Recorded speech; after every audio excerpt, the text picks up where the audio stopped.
Have you ever poured your heart into a project, working on it for years, only to watch the whole thing collapse in front of you? We imagine the people at the very top of their fields got there on a perfectly smooth upward ride, but the reality is messier. The path to building something great is usually a violent roller coaster of massive highs and devastating lows. Take Samuel Colt. Today, his name is printed on millions of historic artifacts.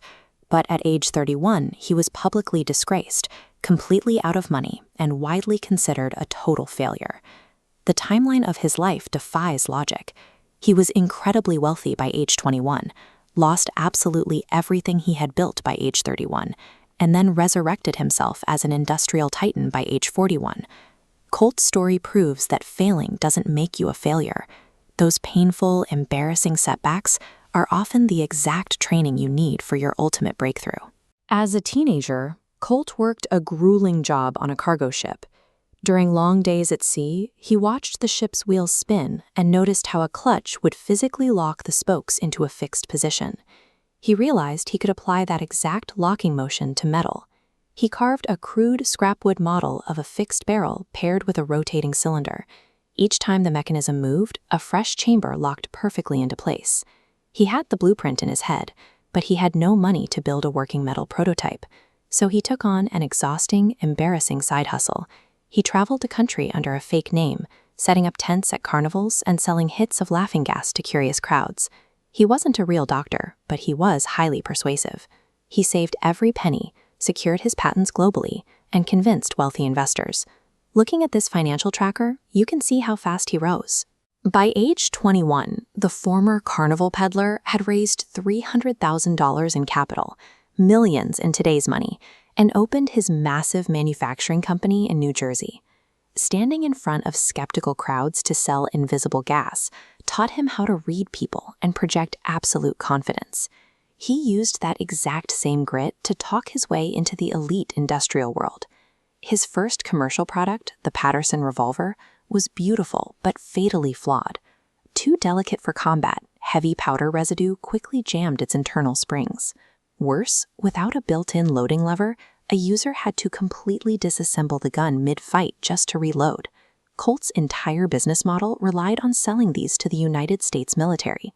But Army generals despised the complexity. They wanted simple tools that a blacksmith could fix and explicitly refused to buy Colt's invention. To make matters worse, the country was hit by the Panic of 1837, a massive economic depression that froze credit markets and stopped civilian spending across the nation. Look at the tracker now as his wealth plummets to zero. Sales stopped entirely.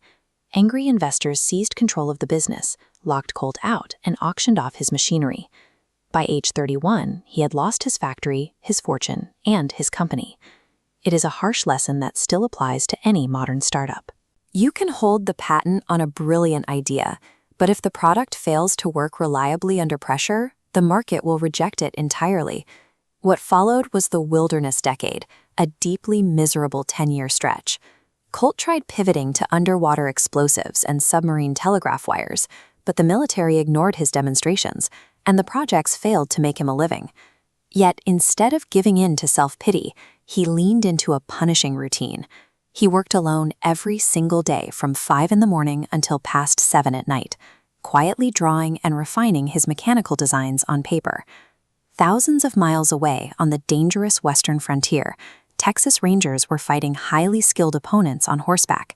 They desperately needed a tool that could fire multiple shots quickly without forcing the rider to dismount. A veteran ranger named Captain Samuel Walker remembered Colt's early flawed models.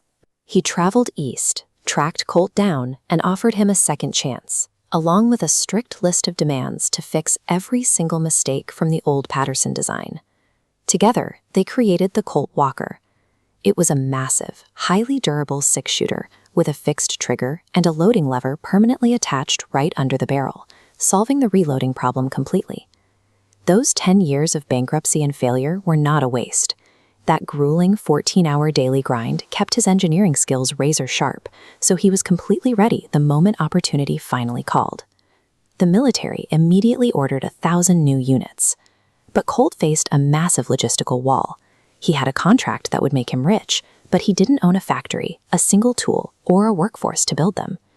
To deliver the order, he leased an empty armory and embraced what became known as the American system of manufacturing. Instead of relying on a few skilled artisans to slowly hand-file each piece, he installed rows of specialized machines to cut the metal automatically. This allowed him to mass-produce interchangeable parts. Because every piece was identical, a broken item could be quickly fixed in the field, simply by swapping in a spare. It allowed modern industry to build reliable machinery at a massive scale. By the time he reached his early 40s, Colt was phenomenally wealthy. He lived in a massive mansion in Connecticut and held a virtual monopoly over his industry. When he passed away early at age 47, his $15 million estate represented 1/1000th of the entire gross national product of the United States. In today's economy, that kind of market dominance equates to roughly $17 billion. His wife, Elizabeth, took over the empire, and the factory continued to pump out designs that long outlived him, eventually producing the iconic single-action army revolver. Samuel Colt didn't reach the top because he never made a mistake. He succeeded because he refused to stop building when his life fell apart. His story shows us that your biggest failures are often just the preparation you need for your ultimate breakthrough.